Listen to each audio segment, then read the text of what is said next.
You know, it's the same song, but every night it's a new experience. Because when people sing it back, they are filtering the songs through their experience, their stories. And so I haven't gotten tired of it yet, but when somebody sings Fires or somebody sings Weary Traveler, it's almost like it's just feeding me. It's fueling me back up. So when I get to those moments in the set, I cherish them. Between the Grooves is hosted by James Kurtis, music director and morning man in the Greater Toronto Area on Joy Radio. Hosts James Kurtis talk to artists and industry insiders to discover the connection between music and faith. You can connect with the show at faithstrongtoday.com/betweenthegrooves or via Twitter @betweengrooves.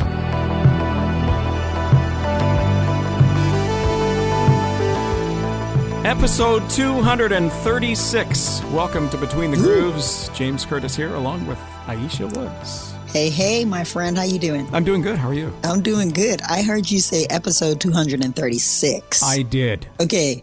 Do you really mean episode 236? Like, what season are we in? Oh, no. On Between the Grooves. Oh, no. You're not going there, are you? Yeah. There are some podcasts out there that like to go with seasons, like TV seasons, with TV series and stuff. And so they'll go season 2, episode 5 or something like that. Oh, my gosh. Which means essentially they've been doing it for 2 months. Right? So if you were to take 236, well, I can tell you we've been doing this for 5.5 years. So what does that make at season 21, maybe? Oh, gosh.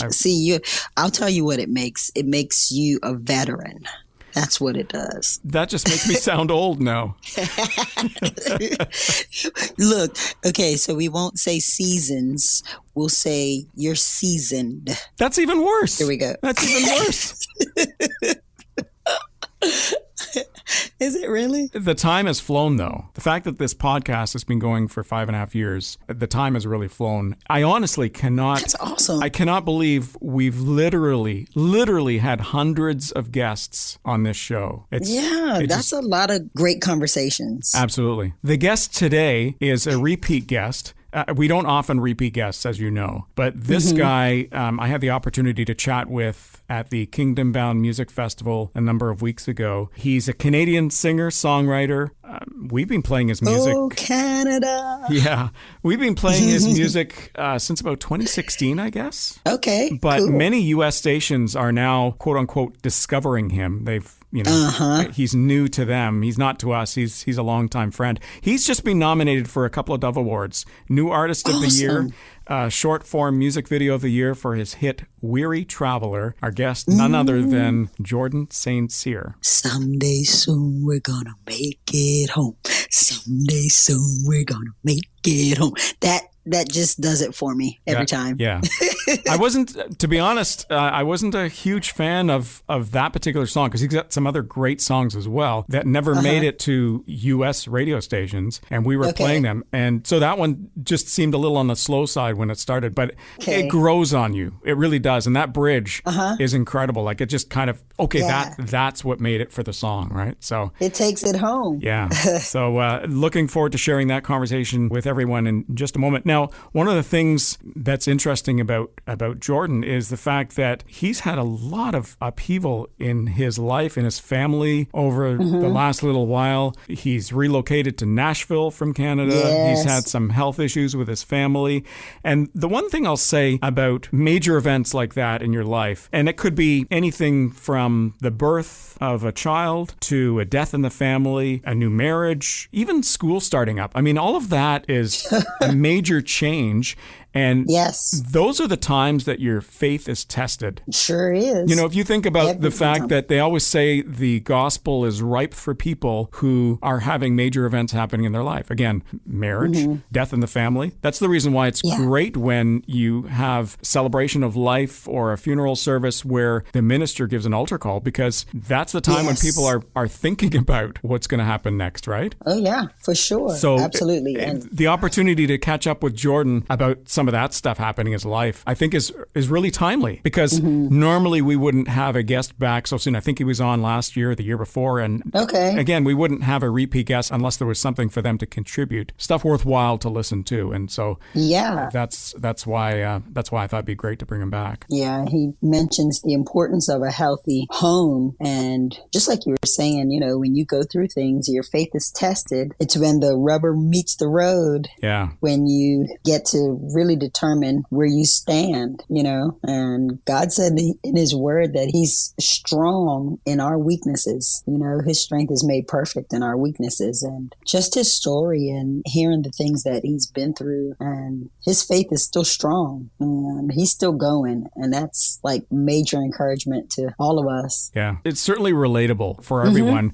And everybody goes through different struggles, different trials, different tribulations in their life, and some bigger than others. You know, like I look at my life and think how blessed I am, and yet there are things that happen in my life. The car breaks down. Something happens that you know, it's beyond your control. It's just like, oh, you can feel down on yourself and think, well, it really sucks to be me. Or look at it and say, you know what, there's other people in worse situations. And the fact that a guy like Jordan, with all that's happened in his life, in a very short time span as well, and the fact that he's still going strong, it says a lot about his character. It says a lot about his faith. So let's get to that conversation. Jordan St. Cyr on Between the Grooves.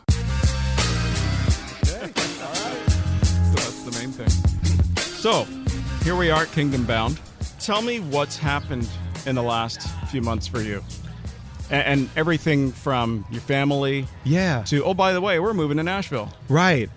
So we moved to Nashville back in February of this year. And that was a whirlwind. You know, when you're thinking about moving, you're taking on each individual potential challenge one at a time. But when you move, it's a flood of challenges all at once, There's right? a lot happening. So new house, new neighborhood, new neighbors, new schools for the kids. They finished out the year in Tennessee. I was on the road with Jeremy Camp on tour in San Antonio 3 months into the move, and I get a call from my wife saying, hey, I've got to take Emery into the hospital. I'm calling the ambulance. She's having seizures again. And so we're going through this whirlwind of events, and we're just trying to catch our breath. And shortly after that, so that being said, everything's good with Emery right now. We've had 3 great months of just all positive, all good things. Since then, Weary Traveler has gone number 1 on Billboard in the U.S., and it's just been highs and lows of all sorts. And but again, even in the lows, they teach you so much better than the highs, I believe. And so we've come out of this season just so grateful for everything we had, the gift of God's goodness and faithfulness in such a deeper way. We'll take it. Was the move to Nashville a sudden thing? Like, was it just like right? If you had known 2 weeks earlier, you would have left, that sort of thing? It was about 6 years of a 6-year dream. 3 years ago, we were thinking about pulling the trigger again, and then Emery was born. So we're like, we should probably take advantage of the Canadian healthcare system for a little longer. Because healthcare is a little different in the States. It's a little different. Yeah. And but you know what? Really, what it was just God, His timing, and Him revealing to us patience, and just like His timing is perfect. And so we finally had the music to support the move. We were just getting so busy. My Christmas tour, I was gone from my family for 3.5 weeks. And so that was kind of the final nail in the coffin of like, okay, we've got to be together more. That's a long time, given the fact that during COVID there were no tours. So when you start touring for 3.5 weeks at one stretch, that's a long time. Yeah. Like most artists these days are recognizing that being away from their family that long is just unacceptable now. And it's just like, no, I don't do that anymore. That's right. In everything you do and anything you do, you want to flow out of a healthy home. Yeah. Whether you're married or not, whether you have kids or not, if you keep that home life healthy, you're going to be prepared to accomplish some big things in your life. So now you're in Nashville. Are everybody getting settled?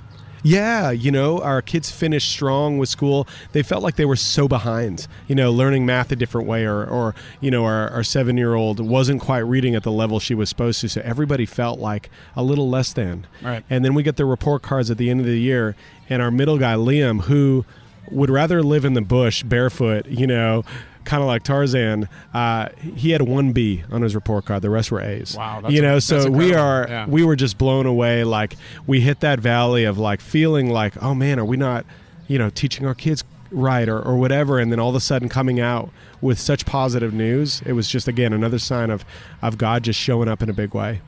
You're obviously making lots of new friends. Yeah. What's that been like? I'm seeing posts on Instagram from other artists saying, hey, just ran into my friend Jordan St. Cyr. Right. Like, these are relatively new friendships, I would imagine. Yeah. For many of them. What's that been like?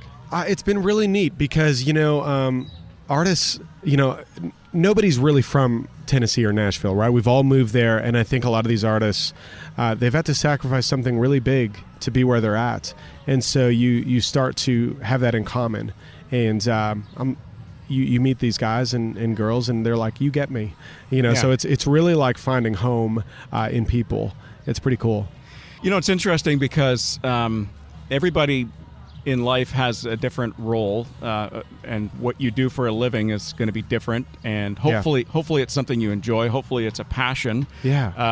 I was having a conversation recently with my friend Darren Mulligan from We Are Messengers. Yeah. And he was talking something similar about the fact that, you have to do what you love, and you have to know that the end goal is to provide for your family. It doesn't matter what it is. Sure. Have fun doing it, but work hard and provide for your family. Yeah. And at the same time, know to spend that time when you have it with your family. That's right.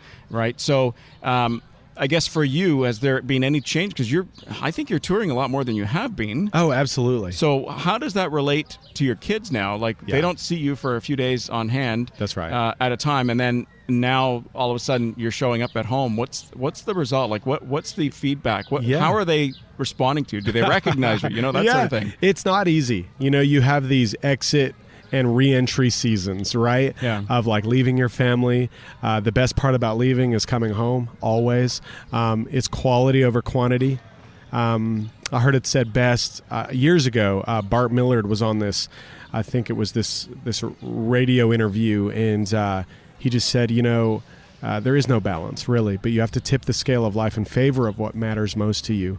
And so it's just being intentional, getting on the phone with your wife, getting on the phone with your kids. When you are home, doing your best to really engage. It's not easy because your flesh wants your own time. Your flesh wants to rest. Your flesh wants to check out. Yeah.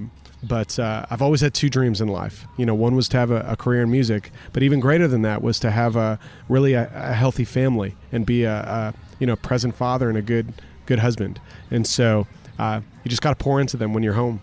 You've seen the videos online of a guy with a massive beard, and he's got kids, and then he goes and disappears in the washroom, bathroom, and shaves off the beard and comes back out, and the kid doesn't recognize their dad anymore. So do you ever have that? Like, are they? Oh, with my kid, what I do with them, because kids grow like weeds. Yeah. And so I'll get home and I'm like, you're talking a little different, you're looking a little different, and I'll realize, I've been gone for 4 days, and you just grew, the most you have ever in your life. And it's a pretty polarizing thing. It's like, I knew you as this, and now that version of you is gone, and I come home to this. Right. It's really neat. My kids are, and I don't know, I always tell people this, my kids are 18 and 21, a girl and a boy. Yeah.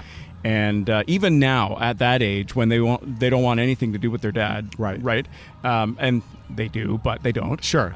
Even now, when I go get a haircut, and I don't know, I know I don't have lots of hair, but believe it or not, I do get a haircut once in a while. When I do get home, they'll look at me, differently. A little differently. And I do the same thing to them. When they get a haircut, they come home, I look at them and say, "And you are who?" Sure. Totally. So, do you get that kind of response initially, or that they see enough of you think? They're like, Dad, did you bring us something home? Okay, that's what it is. No, I don't really get those looks. We're pretty loving, we're pretty in your face, we're all hugs, and so maybe one day I'll get that. If there's more white that shows up in my beard, right. From a few days on the road. But no, they're pretty solid. My wife is amazing, and but we'll see. Maybe one day. Now, do you bring them souvenirs? The odd time, typically candy. That's all they really want. Yeah. I was able to actually bring my boys a few weeks ago on the road, and that was great. They just loved, probably more just getting to eat out every meal. Right. Right. But typically, anything that's kind of interesting that they haven't had before, something a little different. Yeah. That's been my fault for years and years. In the past, I've done business travel, and when I was away, I was so focused on business. I was so focused on work, especially if it was the type of work where if I get it done early, I can come home early, Yes. right? So Yeah. you'd work, your 12, 14-hour days just with that in mind. Right. And then there's no thought of souvenirs. Right. But every time I do go away, Yeah. so right now we're at Kingdom Bound, Yeah. and I'm here for a few days, and I've already got the text from my daughter saying, pick me up a sweatshirt or something There you like go. that. So, yeah, I don't know if I have time. Maybe I'll have a look. But you can find some time, man, for sure. But she's 18. Well, this is true. But she'll always be your little girl. I know, but if it's not going to be the right size. It's not going to be the right color. I suppose it's the thought that counts. It 1,000% is the thought that counts. And honestly, you're probably more like me, where I'm analytical. It's got to be practical. I want it to serve you. I want it to last long. Absolutely. That's not what gifts are. Wow. Gifts are, breaking the perfume on the feet of Jesus. It's like, I'm just going to show you that you're worth me getting it wrong and me thinking of you. And I am with you. It's hard. But Yeah. if we do it, we do score some brownie points. Well, but then I've got a son who's 21. What do I get for him? Like, hey, does he want anything? No, he's fine. There you go. They're both fine. They both have more money than I do. There you go. They really do. They Yeah. both got jobs, and they have no expenses. Like they're living the life. No, man, it's all good. So you're on the road a lot, and you made a lot of new friends. Any other changes? So you're obviously with a label, and that's a big change for you as well. Yeah, just having a team that support has been invaluable. It really has allowed me to get back to my first love of writing songs about what I believe and singing them, and that's the hope. That's where I get fueled up, and if I can kind of stay in that lane, it allows them to work at what they're strong at, and then we work great together. So. And what do you do as far as time management? Like, do you manage the time, or they send you a schedule? This is what you're doing. You're going to be songwriting for the next 2 days, then you're off to this gig or whatever. No, they run their own thing. My management runs their own thing, label runs their own thing, booking runs their own thing. But essentially, they are working for me. In essence, it's kind of my calendar. You know what I mean? So I can say yes to no whatever I want.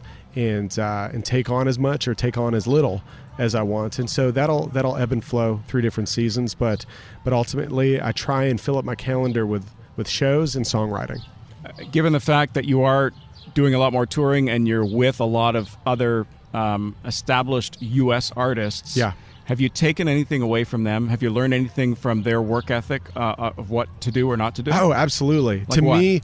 To me, it's all about the culture. That so we were on the Jeremy Camp tour, and the culture that Jeremy sets forth is something that I want to replicate, as in it's healthy. He has people that have been working for him for 20 plus years. That says a lot about the character of someone who is imperfect, but clearly has the ability to own their stuff. Mm-hmm. Because we're going to get it wrong, but can you own it and make those relationships right? And clearly he's done that over and over again.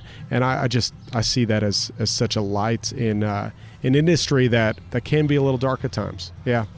What is it like for you? Like how involved do you get into the setup, sound checks and setting up gear and stuff like that? Like, are you still getting your own guitar and sometimes I am involved, or sometimes I'm not. Yeah. If there is a job to be done, as in like, hey, can somebody take that piano over there? I'm like, I can do that. Right.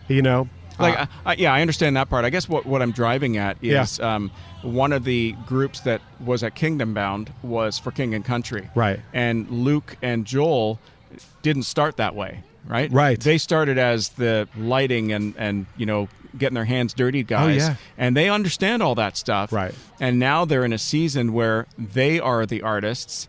And so it was funny because I was backstage yesterday when they were going to be performing later in the day, and Luke is off in some corner in the parking lot on the phone doing some business or whatever else. Yeah. Joel is nowhere to be seen. Yeah. They're not together. Right. Like you would think, Sure. you would think, people on the outside would look and say, oh, they must be always together and they're always... No. They've got people that do stuff for them. Sure. They go show up for their sound check. Everybody knows their job. They know their task. That's right. And then they just show up, do what they have to do. They're gone because they got other stuff to do. Not that, all that other stuff's not important, but they have people for that, right? Yes. Specifically because they are so busy, they've delegated that out to people. And those people that are doing it now are way better. Yeah. That it is literally their God-given skill set. So it's like to make space for people like that to do what they are called to do, that is what it's all about. Yeah. So how much of that are you incorporating in your new role? I mean, it's in your probably new season? still about 50-50 right now, where I'm a part of it, and then there are times where I'm busy. Like right now, I'm on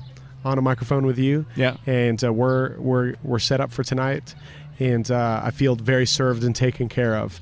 And I think the goal in that is just to not take it for granted. Right. Yeah. You can get into a mode of complacency, I suppose. Yeah. Like I was actually a little bit of an entitled maybe attitude. Maybe. For sure. Maybe. Yeah. I was listening. Our tent is right by the worship tent, and Paul Baloche was in the worship tent this morning. Yeah. And I was thinking to myself, like, he's got a lot of songs he's written. Yeah. And I was thinking or questioning myself, I wonder if he gets tired of doing the same songs over and over again in a worship set. Right. What about you? Like, you've got songs, like you wrote Fires years ago, now when you consider 2018, it. 2018, and then you've got other songs that you've done in the past as well that maybe even U.S. radio has not even heard because it was played in Canada but not there. But it's on the Spotify, it's on the streaming services.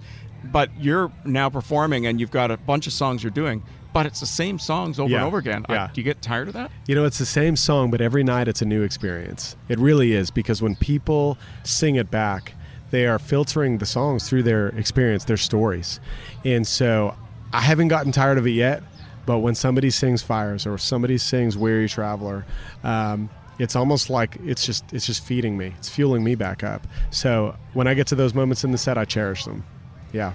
You ever had a situation where you're on the stage and, you've done the sound check and everything, but everything just falls apart?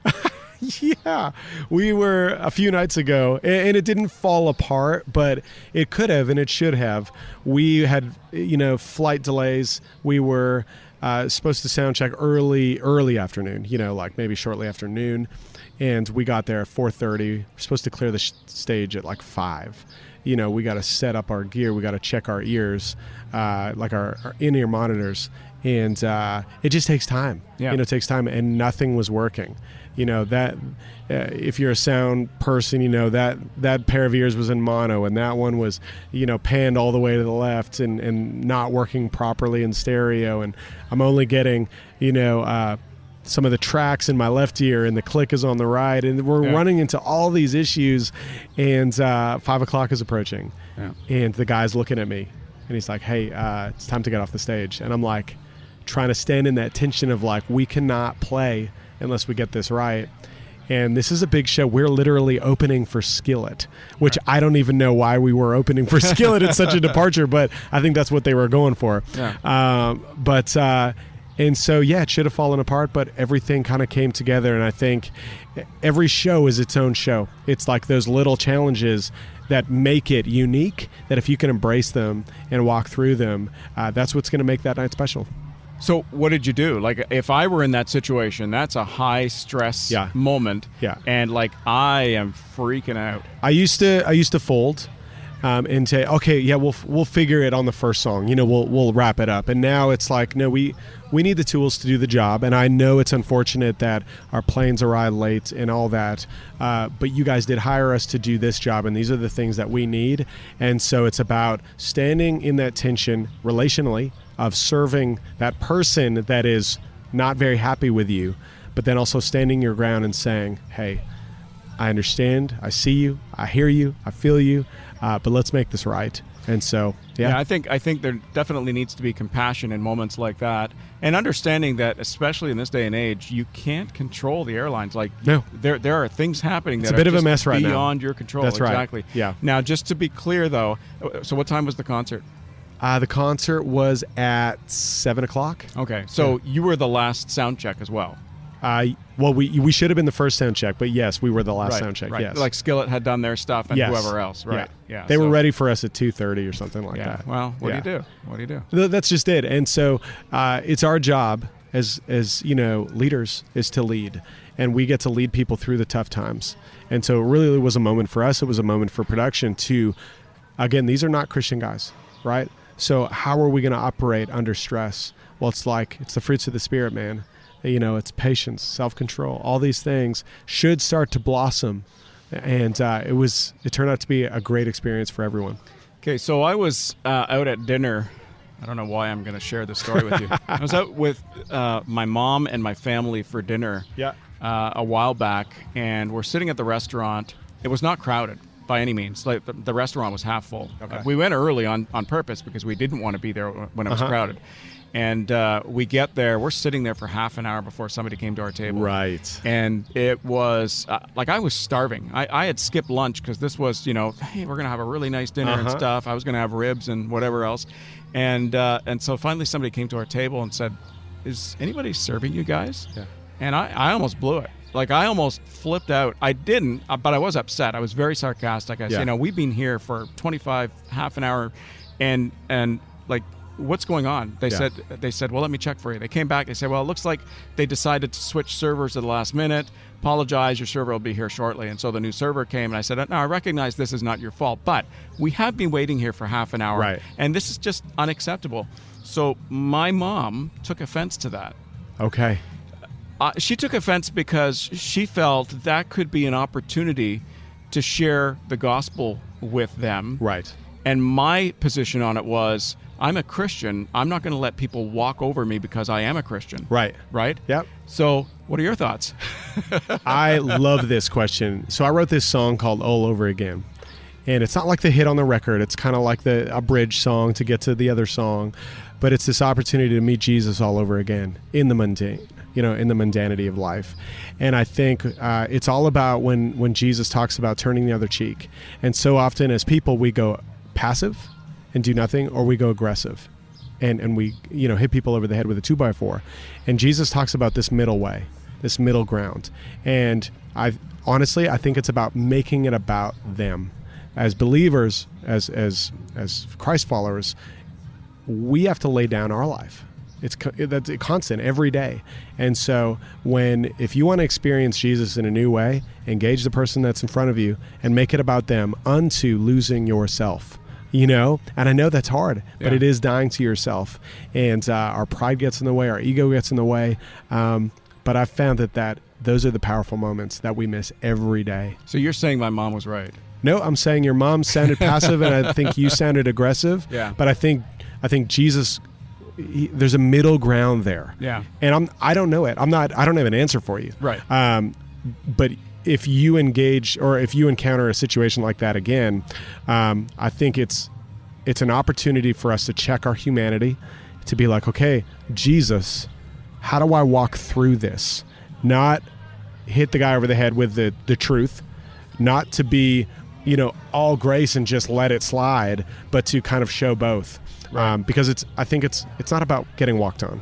We don't lead well when we just allow people to walk on us, but we also don't lead well when we take the truth and use it as a weapon. And so I think there's something in between there. Yeah.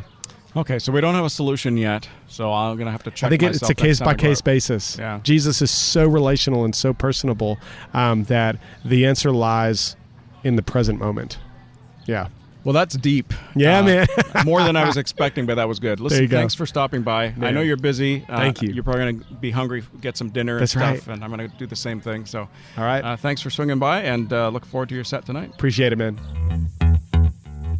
I'm so glad that you had a chance to catch up with Jordan. I haven't met him yet, but I am looking forward to meeting him It was so meaty and so great, the conversation that you had a chance to have with him. And so down to earth. He's just a guy like everybody else, living life and trying to deal with the obstacles in his life. Listen, if you want to find out more about Jordan Sincere, check him out at his website. It is Jordan Sincere, and that's spelled Jordan STCYR.com, because it can be a little tricky. JordanSincere.com. Great guy. And another great guy, Dave Fry from Sidewalk Prophets. He brings us artist advice this week. I guess I learned it in Hamlet. I think that was one of the plays that I read that junior year that my folks divorced. I read a lot of great books, and I listened to a lot of great music. And in Polonius and Hamlet said, "This above all, to thine own self be true." And I thought, man, that's kind of selfish. Above all, be true to yourself. But it's not selfish when you think of it in the context of, man, God made you. He made you to be the greatest you that you can be. So if you're doing something that's bringing you joy and people are reacting to it and they can tell you love it, they are going to get excited about it. And so when you're being true to those things that God put in you, whether it be singing or making a pie chart, whatever that is, that's, that brings you joy, it's going to come out and it's going to inspire others. Quite a bit packed in there. But who would have thought? A little Hamlet. Be true to yourself.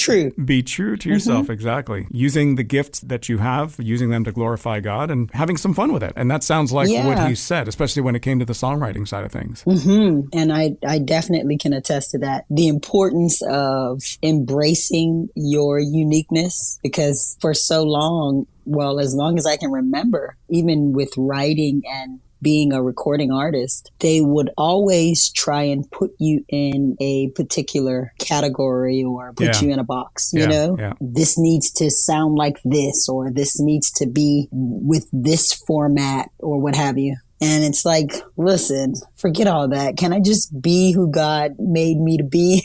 Can I just write what he's given me? And when we have that freedom to do so, gosh, it brings about a greater sense of freedom. When you know that you're doing what God put in you to do and embracing your uniqueness, it brings about fulfillment. As far as an artist is concerned, who would want to sound like someone else anyways? I don't know. That just doesn't make sense. So, yeah, great words of wisdom from Dave Fry of Sidewalk Prophets. And that is all the time we have for this week. There's the music, and that means we gotta go. We gotta go.